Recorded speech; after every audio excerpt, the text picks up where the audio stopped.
U.S. military just shattered Iran's grip on the Strait of Hormuz. For 6 months, Iran insisted this water belonged to them. Then, one night, 20 tankers, escorted by American forces, passed straight through it, while an Iranian radar screen showed absolutely nothing. No warnings, no reaction. Silence, because Iran hadn't just lost the strait. Iran had lost the power to even detect it happening. And the method the U.S. military used to pull this off is something Tehran never anticipated. Welcome back to the siege war. If you've watched before, you already know what's coming. But if this is your first time here, stay with us, because you're about to see exactly why power in the Persian Gulf just shifted. Before we continue, let me ask you something small. Nothing big, just a favor, the kind you'd ask a friend for. If this channel has ever made world events a little clearer for you, think about subscribing. It doesn't cost anything, but it matters more than you'd think to a channel built on bringing you the real story. And tell me, where are you tuning in from tonight? Type your city, your country in the comments below. I read every one of them. Now, let's begin. For 6 months, Iran repeated the same claim over and over. They said the Strait of Hormuz was theirs to control. They said nothing moved through it without their approval. Week after week, the message never changed. We control the strait. But the pieces didn't fit together. Because while Iran kept saying this, something entirely different was unfolding, far from public view. 20 tankers, under American escort, moved through that very strait, under cover of darkness, with no Iranian permission, with no confrontation at all, with Iran completely unaware. That night, an Iranian radar operator sat watching his screen. He scanned the water.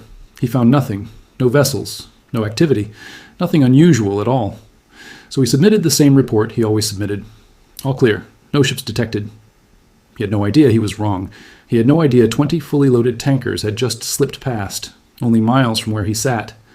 This was not chance. This was not a fluke. This was the outcome of a strategy months in the making. For weeks, American forces had been striking Iran's coastal radar sites, control towers, drone launch positions, naval command hubs. One target after another, Iran's surveillance network went dark. And without that network, Iran lost visibility over its own coastline. That's when the true operation began. Each night, tankers traveled a narrow corridor tracing the Omani coast. Empty vessels arrived from the Arabian Sea. They docked at ports across the UAE, Bahrain, and Kuwait. They filled with oil, then reversed course and departed the same way they arrived. Overhead fighter jets maintained constant coverage, watching every movement, standing ready, prepared to act if the situation changed. It never did. The pattern repeated night after night without fail. 15 million barrels moved through the strait on an average night. On stronger nights, that number climbed even higher, 20 million barrels, all while Iran maintained publicly that nothing was passing through at all. 2 U.S. officials, speaking anonymously, explained how the system functioned. They confirmed Iranian forces could still cause minor disruptions, but actual control of the strait no longer belonged to them. It belonged to the United States. One official summarized it directly. The Revolutionary Guard can be a nuisance out there, but they do not control the strait. We do. That single line explained everything. For years, the Strait of Hormuz functioned as Iran's most valuable card, a passage barely 21 miles wide at its narrowest section, yet capable of disrupting the entire global oil supply if closed. That possibility had influenced policy in Washington, across Europe, and throughout Asia for years. Now, that influence was disappearing.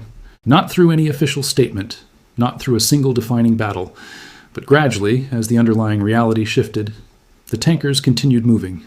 The radar stayed dark, and Iran continued repeating the same claim to anyone still listening. We control the strait. But the data painted an entirely different picture. Every night, more oil passed through waters Iran claimed to dominate. Every night, Iranian units filed identical empty reports. And every night, the distance between Iran's public statements and actual events grew larger.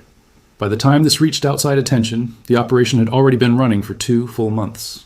Silent, consistent, unshakable. And Iran had still not identified how it was happening. Every operation like this needs a system. Not just ships, not just soldiers. A machine built from dozens of different parts, all talking to each other at once. That's what made this possible. High above the Gulf of Oman, F-16 fighter jets flew in tight formation. Under their wings, something new. Small rockets, 70 millimeters wide, each one fitted with a laser guidance kit. Built for one job, shooting down Iranian drones before they ever reached their target. Each rocket cost around $30,000. Cheap compared to other weapons in the U.S. arsenal. An air-to-air missile can cost over $1 million. Another type of missile runs close to $500,000. But these laser-guided rockets, a fraction of that cost. And here's the strange part. An Iranian drone costs about the same as the rocket built to destroy it. $25,000, give or take. So the fight, in a strange way, became a fair trade. One expensive machine against one cheap machine, canceling each other out. But the jets couldn't stay in the sky forever. That's where the refueling tankers came in. A KC-135 climbed above the Gulf, extending its fuel line to the F-16s below. Then, something new happened. The KC-135 refueled a KC-46 Pegasus, the newest aerial tanker in the U.S. fleet. One tanker feeding another, keeping the entire operation airborne, hour after hour, night after night. Above all of them, a different kind of aircraft circled at 50,000 feet. The RQ-4 Global Hawk, an unmanned surveillance drone with eyes that never blinked.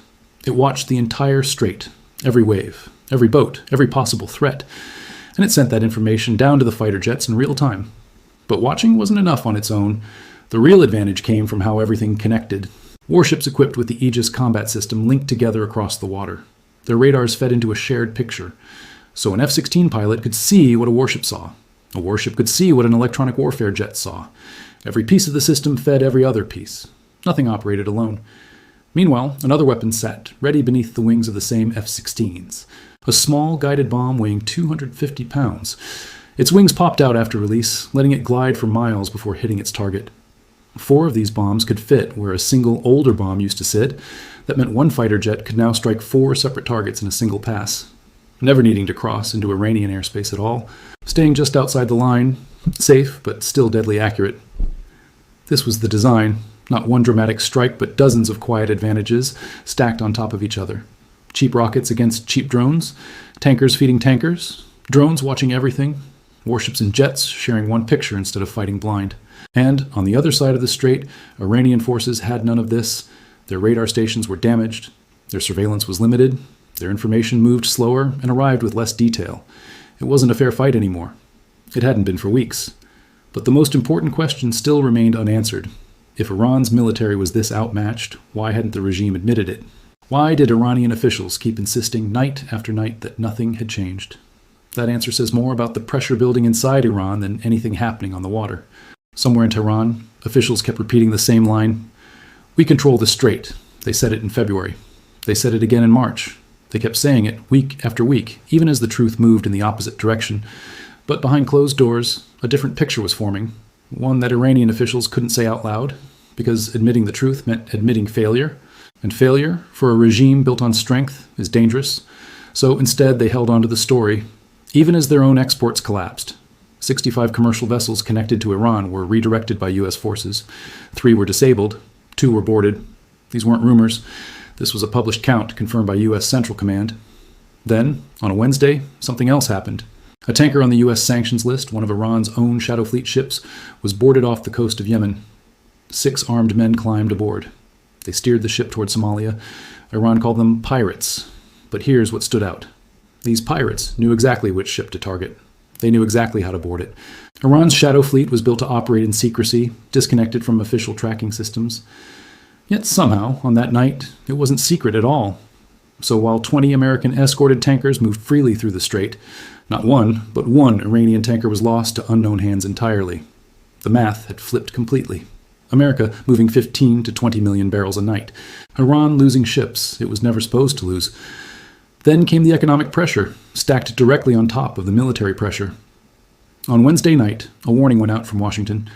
Any country offering Iran a financial lifeline would face what officials called an economic D-Day.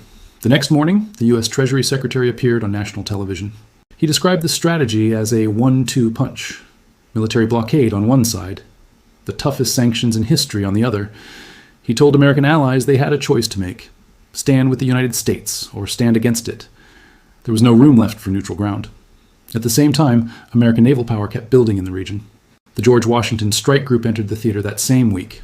Meanwhile, the Abraham Lincoln, after 9 months at sea, finally turned toward San Diego, its long deployment complete. 1 carrier leaving, 1 arriving. The pressure never let up. For Iran, this created a problem no radar system could fix, because the danger wasn't just military anymore. It was economic. It was financial isolation, tightening month after month, losing access to buyers, losing revenue from oil that used to fund government operations, losing the ability to pay for basic services at home. And when a government can't pay its own people, cracks start to form, not overnight, but steadily, the way pressure always works. Analysts watching the region noted something important. Iran's public statements hadn't changed in months, still insisting on control, still repeating the same claim, word for word. But repetition isn't strength. Sometimes repetition is the only thing left when the truth becomes too costly to say out loud. So Iran kept talking, while the numbers, the ships, and the sanctions kept moving in the opposite direction.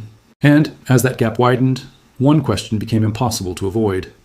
If the strait was no longer Iran's leverage and the sanctions were tightening by the week, what was actually left holding the regime's position together